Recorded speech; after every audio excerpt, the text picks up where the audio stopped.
Thank you. So, I was recently speaking to someone who described themselves as an objectivist, but they had the interesting view that it was in their self-rational interest to have a welfare state. Their argument was when you have some form of welfare state, it reduces crime. And by reducing crime, that is in their self-rational interest because it makes them safer. You obviously fiercely oppose a welfare state, as you've discussed many a times in your works. What would your response be that it's in our self-rational interest to have a minimal welfare state to keep us safe? I've got a better way of keeping us safe. Almost all crime is committed by men, and most of it is committed between 6 p.m. and 7 a.m. How about a curfew? All men should be stay at home, and that will reduce crime dramatically, much more than the welfare state. So, no, I mean, reducing crime is not the aim. The aim is individual liberty, individual freedom. And the welfare state violates that aim on two levels. One, it takes my money and without asking me, allocates it to whatever group of people the politicians decide are the ones deserving, this week, right?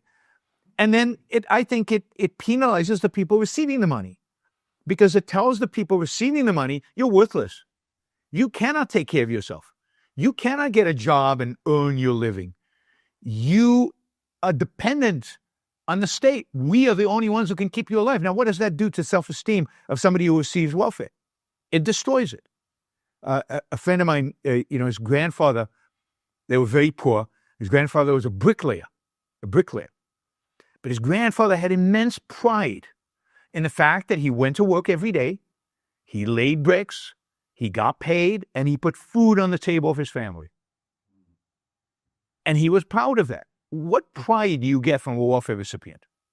None. And without pride, without self-esteem, you can't have a life. So the welfare state is destructive towards everybody involved.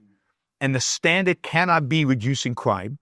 That would be in, what's his name? In El Salvador has figured this out, right? You arrest basically half the male population and crime goes down.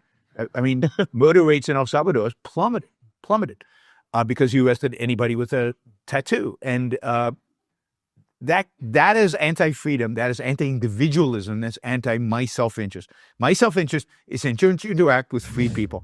And I believe that under freedom, you actually get much lower crime rate than under welfare state.